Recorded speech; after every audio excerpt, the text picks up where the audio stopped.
Senhor, nós colocamos a palavra em primeiro lugar.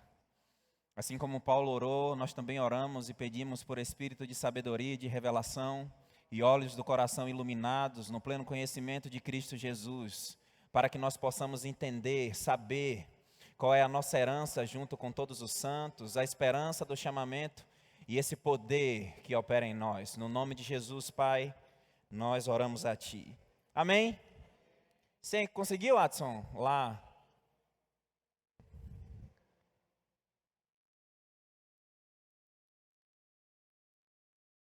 Que nem precisa apagar a luz, quando botar ali só vendo a silhueta, pessoal.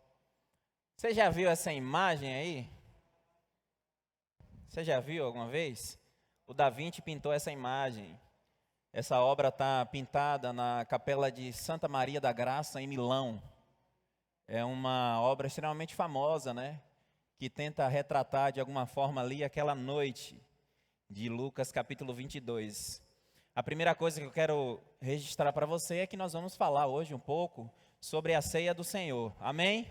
Domingo é dia de ceia e a coordenação da nossa igreja nos deu essa missão de nós batermos um papo sobre a ceia do Senhor. Eu quero dizer que não foi desse jeito. Aí tá bonito, né? Arrumado, mas não foi desse jeito não. Esse quadro aí foi bem generoso. Na verdade, os discípulos estavam discutindo de quem era o maior entre eles. Teve de tudo, teve traição nessa noite, teve Pedro, né, sendo Pedro, antes de se converter, e teve os discípulos batendo um papo extremamente carnal de quem era o maior entre eles. Então, Da Vinci foi bastante generoso quando pintou, né, tudo bonitinho. Tem até aqui, eu acho que aquele velho ali é Pedro, viu? Aquele velho ali, ele tem cara de rabugento. E Pedro, eu acho que tinha cara de rabugento.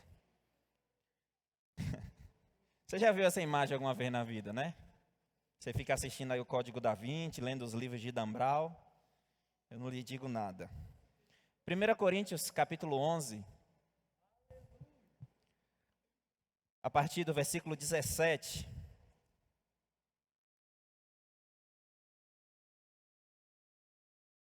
1 Coríntios 11, 17. Vamos ler?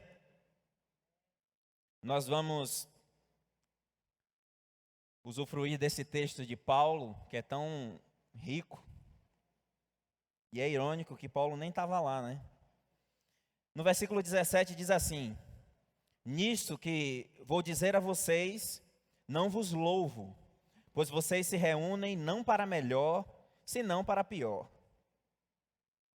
Antes de tudo, ouço que quando vocês se reúnem na igreja, há entre vós divisões, e em parte eu creio.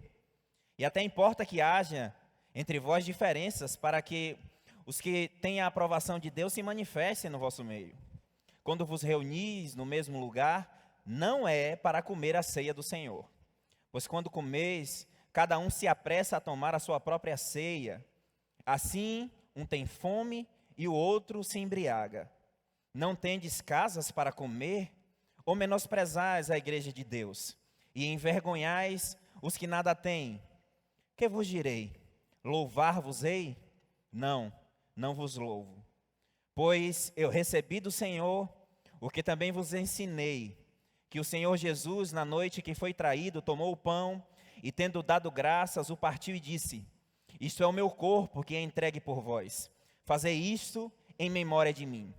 Semelhantemente, depois de cear, tomou o cálice, dizendo: este cálice é a nova aliança no meu sangue. Fazei isso todas as vezes que beberdes em memória de mim. Pois todas as vezes que comerdes deste pão e beberdes o cálice, anunciais a morte do Senhor até que venha. Portanto, qualquer que comer o pão ou beber o cálice do Senhor indignamente, será culpado do corpo e do sangue do Senhor. Examine-se o homem a si mesmo, antes de comer deste pão e beber desse cálice.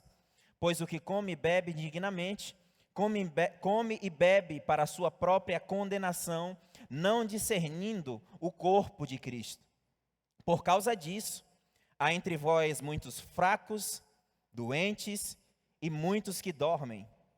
Mas se nós julgássemos a nós mesmos, não seríamos julgados.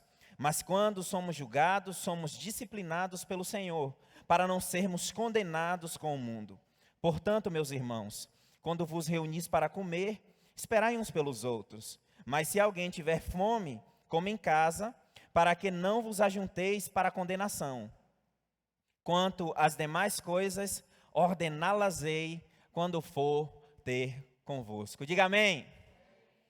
Nós vamos ficar nesse texto de 1 Coríntios, capítulo 11, a partir do versículo 17, e nós vamos entender o olhar de Paulo, o olhar prático de Paulo sobre a ceia do Senhor. Amém?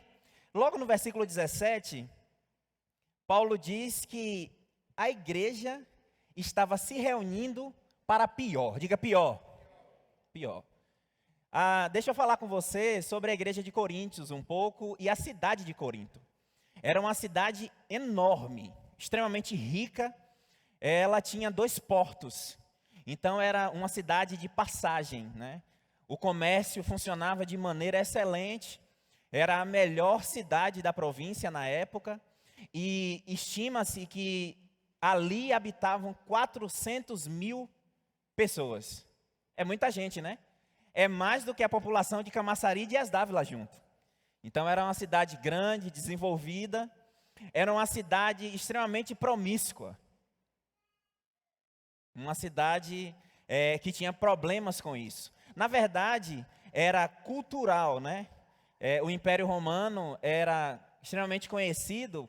Pessoas que não pertenciam às cidades dominadas por Roma, nobres e por aí vai, eles iam para cidades romanas para participar de orgias e tudo mais. Então, uma das características desse império era que era um império totalmente promíscuo e não era diferente na cidade de Corinto. Então, você tem que entender que as pessoas que se converteram eram pessoas que vinham desse contexto de cidade, de império, de cultura, pessoas bem-sucedidas, né? Tinha de tudo ali.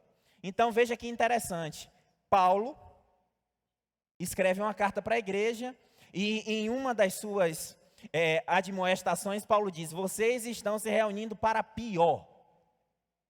E eu acho isso extremamente pesado, porque Paulo estava falando com crentes nascidos de novo, que nasceram na família de Deus e que se reuniam como corpo para, em tese, né, receber do Senhor, adorar ao Senhor. No versículo 18, ele diz: antes de tudo, ouço que quando vocês se reúnem, existe divisões, facções no meio de vocês. Se você pegar a carta de Coríntios, você vai encontrar algumas pessoas dizendo: eu sou de Paulo. Outros, eu sou de Apolo. Outros, não, eu sou de Pedro. E os mais santões, não, eu sou de Jesus. Essa é a pior classe, né? Que é aquele pessoal que se achava acima de todo mundo. Paulo diz: eu ouço que há divisões entre vocês, e em parte eu creio realmente. Vocês estão tendo um comportamento que não condiz com aquilo que eu preguei para vocês. No versículo 19, Paulo diz: olha, até importa que esse tipo de coisa aconteça, porque, como diz o pastor, os maduros são revelados, os imaturos são revelados, né? E então a gente consegue se localizar. Quando situações acontecem, a gente consegue identificar, a partir da nossa reação, onde em Deus nós estamos, né? Se a gente está andando em domínio próprio, se nós estamos andando em longanimidade, em paciência, em mansidão, e por aí vai. Quem nunca? E até importa que haja diferença entre vocês, para que aqueles que têm a aprovação de Deus sejam manifestados no vosso meio. Agora, o versículo que, na minha mentalidade, é um versículo chocante. Vocês estão comendo, o que vocês estão fazendo não é a ceia do Senhor. Não é. Então isso significa que aquelas pessoas, de alguma forma, tinham na mentalidade dela que, tendo esse tipo de comportamento, tendo esse tipo de problema no corpo, elas ainda assim estavam se reunindo e aquilo que elas estavam fazendo era a ceia do Senhor. Paulo pergunta: porventura vocês estão menosprezando a igreja de Deus? Ou vocês estão querendo machucar, humilhar aqueles que não têm dinheiro para trazer uma ceia farta para cá? O que estava acontecendo ali de forma bem prática? Quem tinha uma grana, ia com sua família, com o seu clã, se reunia naquele momento, uma mesa farta, com muitas opções de comida, e tinha aquele pessoal que não tinha muita grana e participava ali. Então, o que acontecia? Jai está aí com a sua galera reunida, e a parte de Jai está farta, está abastecido com muito vinho, com muita comida. Hoje a gente come um pedaço de pão e toma um pouco do suco, do vinho, mas era uma refeição de verdade, porque faz uma referência direta à passagem da prisão, do cativeiro no Egito, para a liberdade que Deus proporcionou. Então eles comiam pão, tinha as ervas amargas, muito vinho. Você já viu que o pessoal ali no Oriente Médio gosta de beber. Então uns se embriagavam, né, se enchiam de tanta fartura que tinha, e o seu irmão ali do lado, que talvez não tivesse a mesma condição de levar aquela quantidade e em qualidade aquela comida, ficava ali, a ver navios, ou então desfrutando de forma diferente. Paulo diz: isso não é a ceia do Senhor. Vocês estão querendo humilhar aqueles que não têm condições de fazer o mesmo que vocês? Ou vocês não consideram, não honram a igreja de Deus? Definitivamente vocês estão se reunindo e vocês estão piorando, e isso não é a ceia do Senhor. É pesado, né? E então, no versículo 23, Paulo diz: porque o que eu recebi do Senhor foi o que eu ensinei a vocês. O que é que Paulo está dizendo? O que eu recebi de Deus, eu ensinei para vocês, e vocês estão fazendo algo diferente. Que o Senhor Jesus, na noite que foi traído, ele tomou o pão, ele deu graças, ele partiu, e ele disse: esse é o meu corpo, que é entregue por vocês. Essa noite é uma noite extremamente importante nas Escrituras. Você vai encontrar nos evangelhos sinóticos, em Mateus, Marcos e Lucas, o registro dessa noite. Acontece de tudo nessa noite, como eu já falei para você no começo. E o texto de 1 Coríntios capítulo 11, a partir do versículo 23, é o texto que Paulo recebeu do acontecimento. O que é que houve? Jesus apareceu para Paulo. Você ouviu esses dias atrás aqui, eu acho que foi o pastor que falou, do que Deus falou para Ananias acerca de Paulo. Eu escolhi Paulo para que Paulo veja o justo, ouça instruções da sua boca. Jesus aparece para Paulo e diz para Paulo que eu vou lhe instruir e eu vou aparecer de novo para lhe instruir. Então Paulo recebe do Senhor: Paulo, escreva, eu vou lhe contar como foi aquela noite. Então Paulo começa a escrever isso aqui que a gente lê na maioria das vezes. Tendo dado graças, partiu o pão e disse: isto é o meu corpo que é entregue por vocês. Fazei isso em memória de mim. Do mesmo modo, depois de comer o pão, ele tomou o cálice e disse: esse cálice é a nova aliança no meu sangue. Façam isso todas as vezes que vocês beberem em memória de mim. Olha, existem dois aspectos tão interessantes sobre o pão, sobre esse texto específico que Jesus diz que é o corpo dele sendo entregue para nós. Eu quero ficar aqui no texto, mas é inevitável que a gente pegue outros textos como referência. Você não precisa abrir porque você já conhece. Isaías, no capítulo 53, no versículo 4, no versículo 5, fala que Jesus foi moído, foi traspassado no seu corpo, foi maltratado. Quer dizer que Jesus enfermou, levou todo tipo de mazela no seu corpo, para que nós pudéssemos desfrutar de saúde divina, de cura. Aquilo que Jesus sofreu, nós não precisamos sofrer hoje, porque Ele já levou. Então Jesus diz: isso é o meu corpo que eu entreguei por vocês. Qual é a nossa realidade em Deus? Ora, há mais de 2000 anos atrás, Jesus sofreu todo tipo de dor, doença, enfermidade, pancada, maus tratos no seu corpo. A Bíblia diz que foi prazer de Deus moê-lo, para que nós pudéssemos desfrutar da saúde, da cura, porque de alguma forma, às vezes nós quebramos princípios, mas quando nós nos arrependemos e confessamos o nosso pecado ao Senhor, imediatamente o Senhor perdoa o nosso pecado e purifica da injustiça. Então eu posso me colocar de pé diante de Deus, diante do reino do Espírito e reivindicar aquilo que a palavra diz sobre a minha vida, porque foi isso que Jesus conquistou na cruz por nós. Esse é o meu corpo entregue por vocês. Amém? Não é maravilhoso, extraordinário isso? Esse é o meu corpo entregue por vocês. É uma frase pequena, mas que tem um significado real e legítimo na nossa vida, extremamente importante. No versículo 25, ele continua dizendo: semelhantemente também, depois de cear, de comer o pão, ele tomou o cálice e disse: este cálice é a nova aliança no meu sangue. Fazei isso todas as vezes que beberdes em memória de mim. Eu queria que você abrisse a sua Bíblia, por favor, daqui a pouco a gente volta para Coríntios. Vá lá para Hebreus, no versículo 8, por favor. Deus é bom? Hebreus, capítulo 8, a partir do versículo 6, diz assim: mas agora alcançou ele ministério tão mais excelente quanto é mediador de superior aliança, que está firmada em superiores promessas. Capítulo 8, versículo 6. No versículo 7 diz assim: pois se aquela primeira aliança tivesse sido sem defeito, nunca se teria buscado lugar para a segunda aliança. Mas Deus, repreendendo-os, diz: virão dias, diz o Senhor, em que com a casa de Israel e com a casa de Judá estabelecerei uma nova aliança. Ela não será segundo a aliança que fiz com seus pais no dia em que os tomei pela mão para os tirar da terra do Egito, porque não permaneceram naquela aliança, e eu para eles não atentei, diz o Senhor. Esta é a aliança que depois daqueles dias farei com a casa de Israel, diz o Senhor.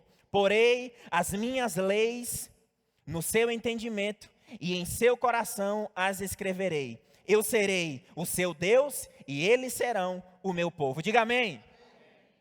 Aí João, lá no capítulo 1, salvo engano no versículo 12, diz que ele veio para os seus, com todos esses benefícios e com esse nível de aliança que é superior, baseada em superiores promessas, e a Bíblia diz que os seus não receberam, mas a todos quanto receberam, deu-lhes o poder de serem feitos filhos de Deus. O que é que significa isso? Que no dia em que nós ouvimos, nós cremos com o nosso coração, confessamos com a nossa boca, então todas essas bênçãos descritas aqui, nós termos a lei do Espírito de vida, agora no nosso coração, no nosso entendimento, participantes agora de uma aliança superior, baseada em superiores promessas, com um sumo sacerdote muito mais excelente, uma oferta perfeita e feita de uma vez por todas. Diga amém.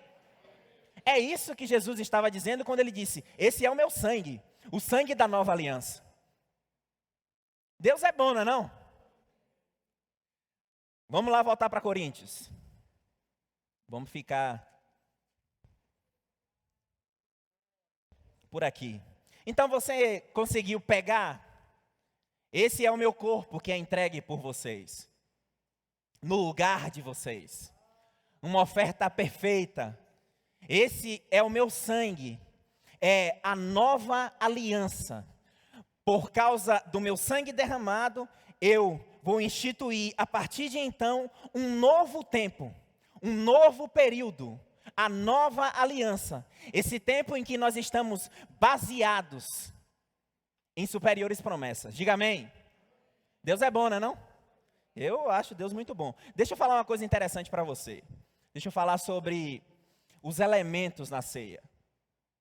Em um determinado momento, a igreja católica levantou uma discussão Quando Jesus diz, esse é o meu corpo, esse é o meu sangue, então eles entenderam que quando o sacerdote lia esse texto e essas palavras saíam da boca do sacerdote, o pão agora se tornava literalmente, a substância se tornava agora o corpo de Cristo.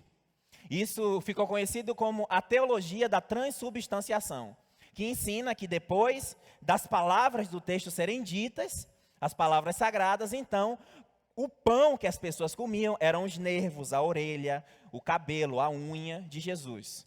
E que o vinho, literalmente, era o sangue. Então, os reformadores se levantaram e disseram, não, isso está errado. Não é assim.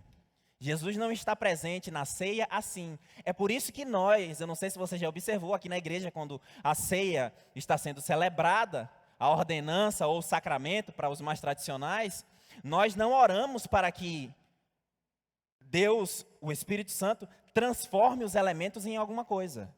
Amém? Porque não é o modelo que Jesus fez. A Bíblia diz que Jesus pegou a comida, deu graças ao Pai, e partiu e deu para o povo comer.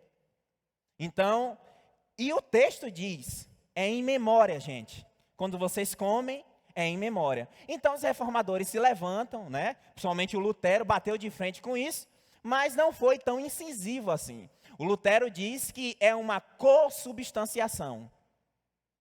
Sabe? Não é uma não transforma, mas fica ali do lado. Então Calvino se levanta, você ouviu falar de Calvino aqui, e Calvino se levanta, principalmente Calvino, e diz, não gente, não é assim.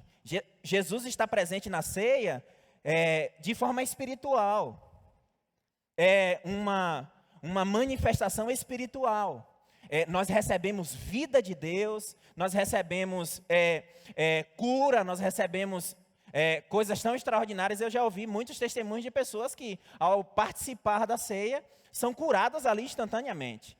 Então, ele traz esse equilíbrio. Não, você não está comendo o dedão do pé de Jesus quando você está comendo o pão. Você não está comendo o nariz de Jesus quando você está comendo o pão. Você está comendo o pão que foi dado graças, que foi uma ordenança de Jesus. E Jesus disse que quando nós nos reuníssemos no nome dele, nós fizéssemos isso, porque todas as vezes que nós comemos o pão, que significa e simboliza o corpo, ou então tomamos o suco, que é o sangue, nós estamos dizendo, olha, Jesus morreu, mas antes de Jesus morrer, Jesus sofreu, ele entregou o seu corpo para sofrer no nosso lugar, para que nós pudéssemos desfrutar da própria vida de Deus, e ele derramou o seu sangue puro e imaculado, inaugurando um novo tempo de acesso a Deus. Nós estamos anunciando a morte do Senhor. Até quando? Até que ele venha. Amém?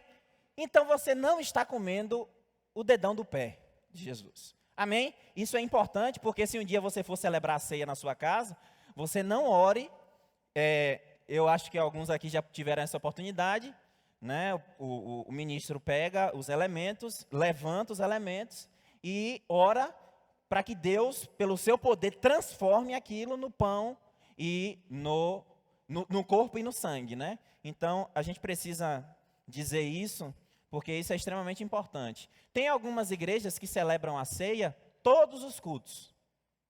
Igrejas tradicionais, igrejas históricas, todos os cultos, você come o pão, você bebe o vinho, e todo culto tem um momento.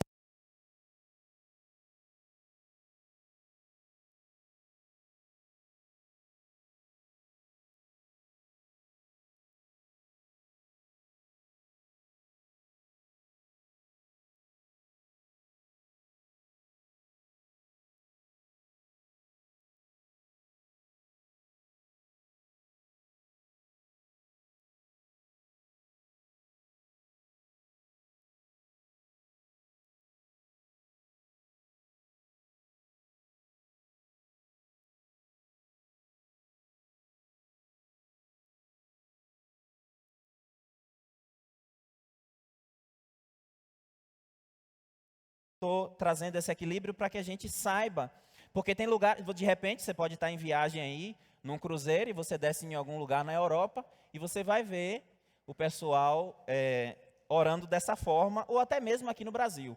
A hóstia, o conselho é que você não mastigue. Você tem que colar a hóstia no céu da boca, quem já comeu hóstia sabe, quem já participou disso, né, do santo sacramento. É aconselhado que você cole no céu da boca, para que ela vá dissolvendo e você engula, para você não mastigar o cotovelo de Jesus. Então, não tem nada a ver, não é nada disso, não é isso que a Bíblia diz. E vamos lá. No versículo 26, Jesus diz, o texto diz, que nós estamos anunciando a volta de Jesus até que ele venha, todas as vezes que nós participamos da ceia. Então, no 27, ele diz assim: portanto, qualquer que comer o pão ou beber o cálice do Senhor indignamente, será culpado do corpo e do sangue do Senhor. O que é então que nós devemos fazer? Nos examinar a nós mesmos, e então comer o pão e beber o cálice, porque indignamente eu estou comendo e bebendo condenação. Amém? Eu tive a oportunidade de conversar com uma pessoa esses dias, e na mentalidade dessa pessoa, discernir o corpo era, no momento que a ceia estava sendo servida, que as pessoas estavam comendo, ele via pessoas chorando, falando em outras línguas, pessoas alegres. Então, no entendimento dele, dessa pessoa, os irmãos conseguiram discernir alguma coisa, e porque eles discerniram, aquelas manifestações físicas estavam acontecendo. Você conseguiu entender a confusão? Ele olhava para o lado, está aqui com o pãozinho dele, está o irmão lá sapateando, rolando no chão. Na mentalidade dele, rapaz, esse cara discerniu alguma coisa sobre o corpo, nesse momento. Então ele está desfrutando desse poder e eu não discerni. Não é isso que o texto está dizendo. Não é nesse contexto que o texto da ceia está inserido. E a gente precisa falar sobre isso, porque pode ser a sua dúvida também, né? Paulo está destacando aqui o nível de carnalidade e falta de comunhão entre os membros do corpo. Diga amém. O exemplo é um corpo. Então, pense no seu corpo. Pense que o seu pé direito acordou hoje com a sua própria mentalidade, com a sua forma de fazer as coisas, e ele decidiu tirar o dia de folga. Pense que o seu pulmão decidiu funcionar a metade do que ele funciona, porque ele quis. É dessa forma que Paulo quer que a gente pense. O exemplo é um corpo. E a falta de comunhão, de ligação nesse corpo, estava de forma explícita acontecendo na igreja. As pessoas não esperavam umas pelas outras. As pessoas não tinham uma preocupação com o outro. O amor não estava fluindo naquele ambiente. As coisas estavam acontecendo. Olhe, eles estavam se reunindo e era uma ceia, diga, era comida. Mas Paulo diz no fim do texto assim: se você tem fome, coma em casa. Porque o objetivo de se reunir não era comer, era Davidson desfrutar da presença de David, porque David faz parte do corpo, e David funciona diferente de Davidson. Então Davidson, que faz parte do corpo, desfruta da unção, do amor de Deus, da graça de Deus. Eu comungo com David.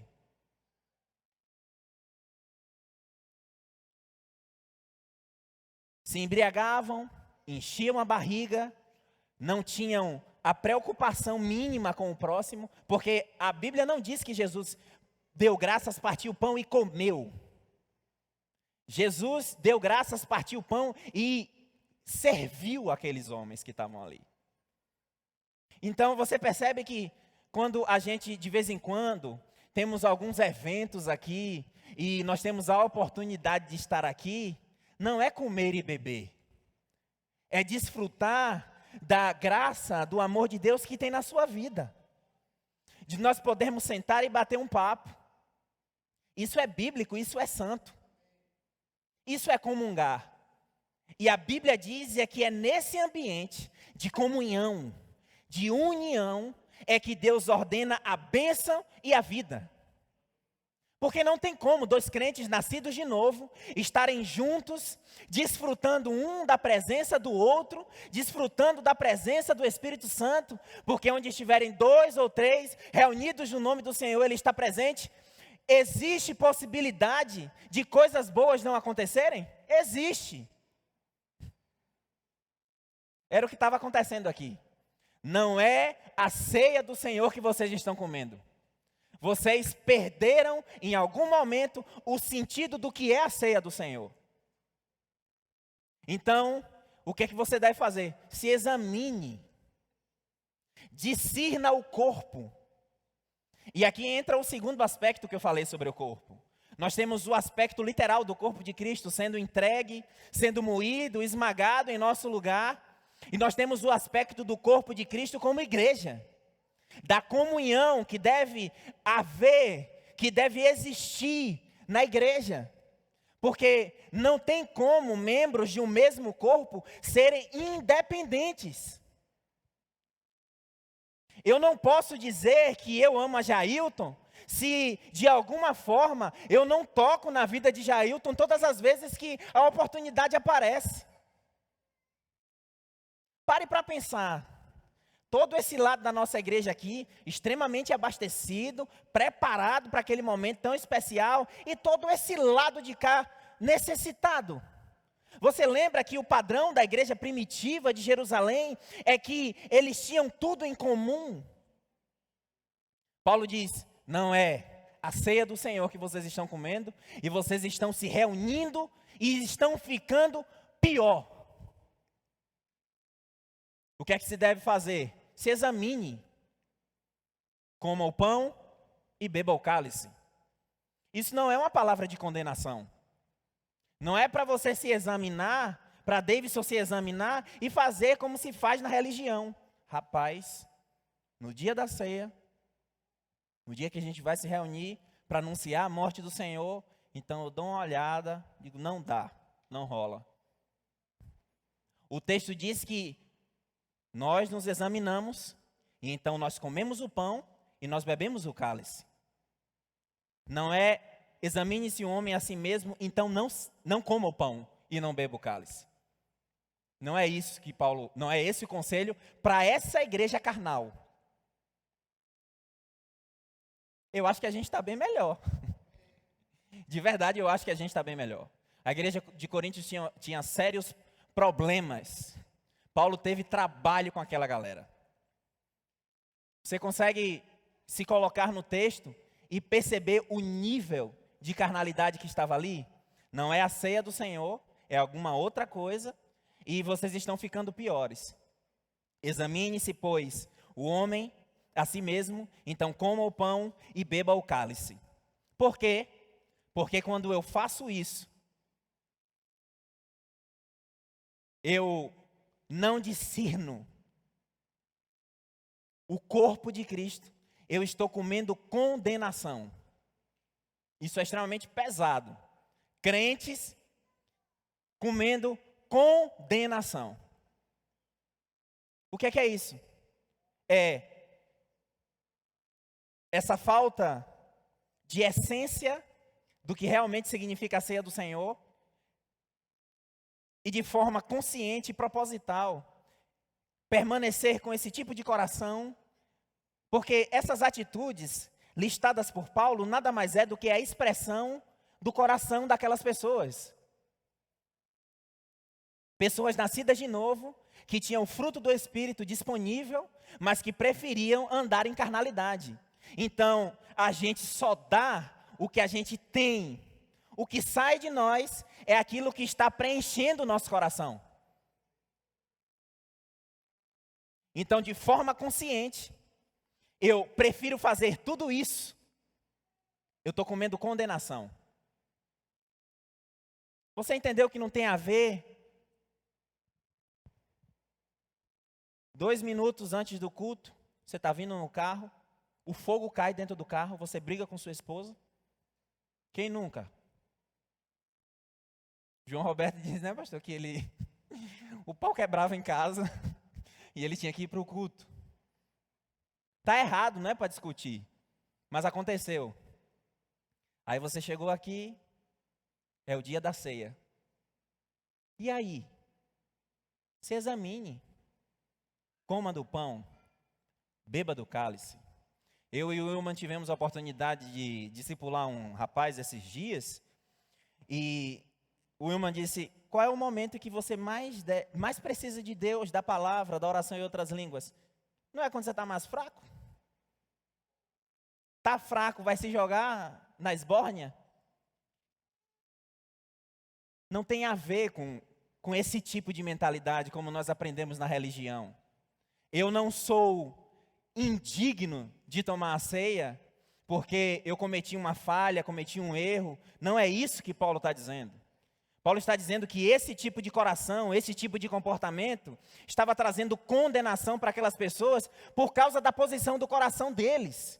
E não atentar no verdadeiro significado daquilo que Jesus fez por eles, e não atentar do nível de gratidão que nós devemos ter pelo sacrifício de Cristo, e não atentar de que nós devemos nos considerar uns aos outros como superiores, e andar nesse nível de carnalidade no corpo, de forma consciente. Eu quero me embriagar, eu quero não prestar atenção na sua necessidade, eu quero não honrar a Deus, não honrar a igreja de Deus de forma consciente. Não é a ceia do Senhor. Tem gente que fica com uma cara engraçada, né, David? O texto da ceia é, na verdade, basicamente o que não é, né? Ele fala mais o que não é do que o que é. Vamos lá.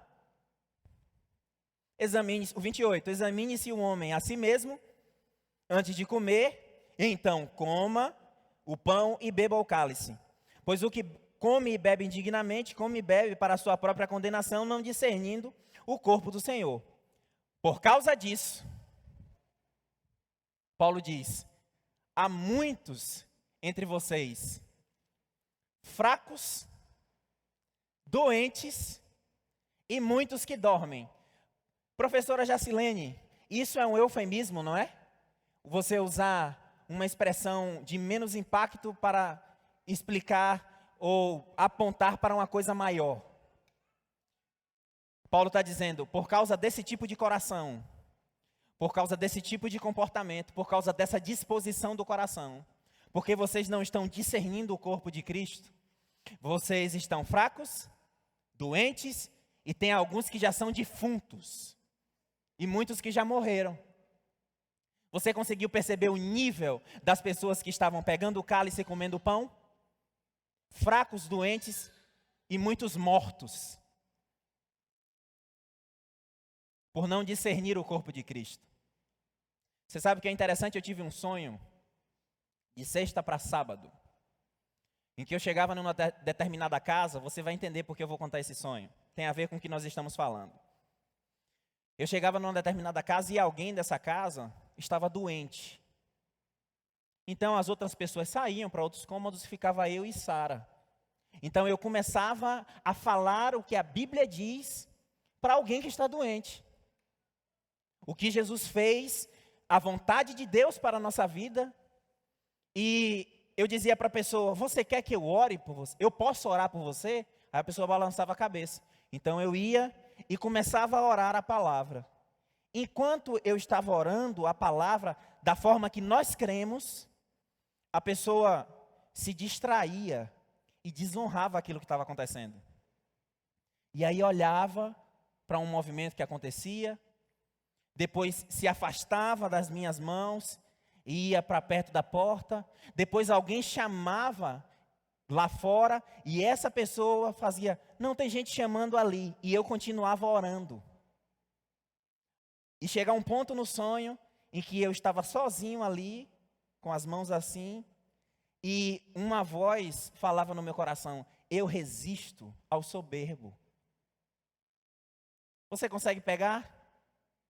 A desonra ao corpo de Cristo, a desonra à palavra de Deus, a desonra à unção disponível no ambiente, a desonra porque o pregador que está aqui na frente não é meu pregador predileto, a desonra a um ajuntamento que tem menos pessoas, tem 7, tem 8, porque se eu vou para o shopping eu fico acordado, mas se eu venho para a igreja, na hora da pregação eu tenho sono. É por isso que há muitos entre vós, fracos, doentes e muitos que dormem, por causa que não conseguem discernir, não querem discernir o que está disponível ao corpo.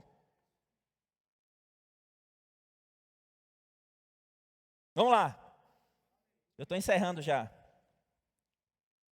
No 31, mas se nós julgássemos a nós mesmos, nós não seríamos julgados.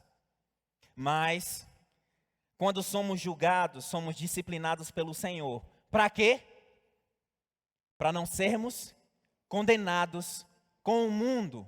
Está aí uma resposta extremamente clara para quem acha que, uma vez salvo, salvo para sempre. Existe a possibilidade de eu continuar nesse caminho carnal e eu cair na condenação do mundo. Então eu sou julgado pelo Senhor, sou disciplinado pelo Senhor, como um ato de misericórdia, de amor, de graça, para eu não ser julgado com o mundo. Qual é o julgamento do mundo? Condenação. Paulo está falando com crente aqui, com gente crente. Portanto, meus irmãos, 33. Quando vos reunir para comer, esperem uns pelos outros. Tenham honra uns para com os outros. Tenham amor uns para com os outros. Você entende que Paulo não está falando de comida? Paulo não está falando de pão. Paulo está falando de uma disposição de humildade de coração. Esperem uns pelos outros. Mas, se alguém tiver fome, coma em casa, para que vocês não se ajuntem, como vocês estão fazendo para a condenação de vocês. Quanto às demais coisas, eu vou ordená-las-ei quando a gente se encontrar. Nada tem a ver, irmãos, com comida. Aquele era um momento de comunhão. Olha só, em Lucas 22 é o texto que eu mais gosto, sobre a ceia, que relata aquela noite. Os discípulos estavam discutindo quem era o maior. Você entende que a coisa estava se repetindo? Os discípulos estavam dizendo: Jair, rapaz, eu acho que eu sou mais importante do que você no ministério. Eu acho que a minha pregação é melhor que a sua. Já é aonde? Sou mais velho que você, eu tenho mais experiência. Olha o nível de conversa. Quem será o mais importante entre nós? Vamos dar um desconto para os caras? Eles não eram nascidos de novo ainda. Vamos dar um desconto para os caras. Aí Jesus faz o que ele faz. Morre, ressuscita, ascende aos céus. Alguns anos se passam. E agora está a igreja com o seu supervisor Paulo, homem cheio do Espírito Santo, e a história se repete. Desonra. Mas esse povo aqui era nascido de novo. Tinha o Espírito Santo habitando dentro deles. Tinha um homem de Deus. Pense você ter a oportunidade de bater um papo com Paulo, de hospedar Paulo na sua casa. A gente lê os textos de Paulo hoje e fica maravilhado. E tudo aquilo que ele não escreveu. Uma igreja que fluía nos dons. Uma igreja que falava em outras línguas. Discernimentos de espíritos. Dons de curar. Operações de milagres. A igreja de Coríntios. Paulo teve que escrever um tratado para organizar um negócio. Disse: espera aí, profetas. Tem um limite para profetizar, os outros julguem. Os dons aconteciam. Mas tinham sérios problemas. Estavam se reunindo e se reuniam para pior. Não é a ceia do Senhor que vocês estão comendo. A ceia do Senhor representa alguma coisa. A ceia do Senhor é memória de alguma coisa extremamente importante. A representação daquilo que Jesus conquistou para nós e de como Ele entende que nós devemos viver como corpo. É por isso que havia entre eles muitos fracos. Você conseguiu entender a progressão da situação? Fraco. Então eu continuo com esse tipo de coração, aí eu adoeço. Eu continuo com esse tipo de coração, morte. Como é que Jesus chamou? Sepulcro caiado. Está no culto, é a missa de corpo presente, mas o pensamento está longe. Não trata as atribuições do corpo como deve ser tratado.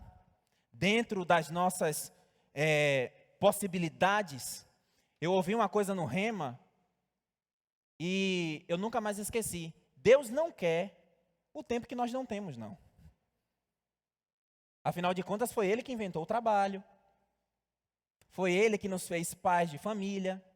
Fez você mãe de família. Deus não quer o tempo que nós não temos. Deus quer o tempo que é dele e a gente não dá. E a gente não honra. Então, eu me permito chegar num lugar onde a fraqueza espiritual me pegou. Eu permaneço ali, exposto, porque eles estavam em congregação. É uma igreja isso aqui. Ouvindo a palavra, ouvindo instruções, mas eu permaneço com esse tipo de coração. E aí eu adoeço. Não é mais uma fraqueza, é uma doença. Mas ainda há a possibilidade desse quadro mudar. Mas Paulo diz que agora a morte, a desonra, levou essas pessoas a esse lugar. Nós temos o Espírito Santo dentro de nós. E é por causa do Espírito Santo, da sabedoria do Espírito Santo, que nós conferimos coisas espirituais com espirituais. Mas é possível que eu e você, nós apaguemos a influência do Espírito Santo em nós. Nesse momento, nós temos um sério problema. Porque é Ele que nos guia a toda a verdade. Para uma pessoa chegar nesse nível, nesse lugar, ela não ouve as instruções no sentido de obedecer do Espírito Santo há muito tempo. A consciência dela já está cauterizada. Já não incomoda mais quando ela faz certas coisas. Quando certas coisas passam diante dos seus olhos. Não discernir enfraquece, adoece e mata.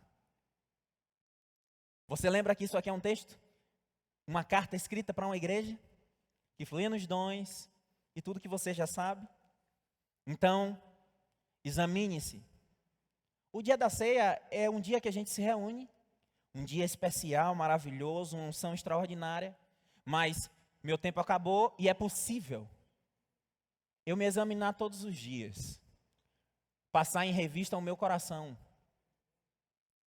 De fato, nós estamos honrando a oportunidade que Deus nos deu de estar exposto ao que nós estamos expostos. Pare de dormir no culto. Na boa. Paulo disse, se você tem fome, come em casa, não venha comer aqui não. Se está com sono, durma em casa. Dê honra. Dorme no culto. Se chamar para ir num shopping quando acabar o culto, tem toda a energia do mundo. O nome disso é desonra. Deus é bom. Eu acho que Deus é bom. Domingo está vindo aí. Domingo vai chegar. E nós como corpo vamos nos reunir. Para desfrutar disso que Jesus fez e ensinou que nós fizéssemos também. Não venha para cá debaixo de condenação. Essa não é uma palavra de condenação para você. É o que o texto diz. Venha para cá com muita alegria no seu coração, com muita gratidão a Deus pelos irmãos que você tem na sua igreja. Não caia na besteira de comparar. Essa igreja tem um chamado extremamente específico. Eu entendi isso. Honre a sua liderança, honre o que o seu pastor lhe diz. Honre o seu irmão que está do seu lado. Honre o diácono que está ali nos servindo, tão gentilmente abrindo a porta, nos recepcionando, que chega aqui mais cedo e borrifa esse cheirinho tão bom, para que a gente esteja num ambiente tão maravilhoso. Isso é o corpo, gente. Isso faz parte do dia a dia do corpo. São as diaconias? São. É o mais importante do corpo? Não. Porque tudo isso pode ser feito com a disposição do coração errado. Mas também pode ser feito com o coração correto. Existe palavra de Deus sendo liberada nas canções, nas orações e na ministração. Olha, eu já passei por muita igreja por aí. Você já passou por mais igreja do que eu. Mas eu estava conversando com o Wilman esses dias e nós estávamos comentando que nós nunca fomos pastoreados com uma mentalidade tão alinhada com as Escrituras. Eu, pelo menos, nunca fui. Estou sendo aqui. Honre o que Deus nos deu. Honre de verdade esse ambiente. Esse ambiente é um ambiente de milagres. Esse ambiente é um ambiente de mudança. Discirna no âmbito do Espírito ao que eu e você estamos expostos. Você vai ver quão precioso e quão grande é o investimento de Deus nessa igreja. Sabe o que aconteceu aqui? Paulo pegou o que Jesus ensinou a ele naquela noite e aplicou àquela igreja. Eu sou grato a Deus pela vida de vocês, de verdade. Eu sou grato a Deus pela vida de vocês. Tem irmãos aqui que nos ensinam de forma tão poderosa e nunca pegaram nesse microfone. Eu estou falando de coisas particulares e pessoais na minha vida. Comportamentos, palavras. De verdade mesmo. Deus está vendo, o diabo também, como diz o pastor. Como diz Paulo, em Cristo eu digo a verdade e não minto. Discirna. Você que é movido pelo Espírito, que vive no Espírito, discirna esse ambiente no qual você está inserido. Amém? Você pode fechar os seus olhos? Pai, eu te dou graças pela tua palavra. Te dou graças, Pai, pelo teu Espírito Santo que nos guia a toda a verdade. Te dou graças, Pai, porque o nosso coração nessa noite é uma boa terra. Te dou graças porque não é condenação, Pai. Te dou graças porque é instrução, é remédio, é vacina. Obrigado pela tua palavra que nos levanta por dentro. Obrigado pela tua palavra que por ela nós prosperamos, nós avançamos, nós somos curados, Pai. Obrigado pela tua palavra que é o filtro. É a régua, Pai, para a nossa vida. Nós te louvamos pelo grande privilégio que nós temos de termos nascido na família de Deus. Nós somos agradecidos a Ti, porque em nós está o Espírito Santo. Obrigado, Pai, obrigado, porque nós somos família de Deus. Família de Deus. Em nós há um poder para nós operarmos como corpo, como membros, Pai, de forma poderosa, excelente, gloriosa. Nós te honramos, Pai.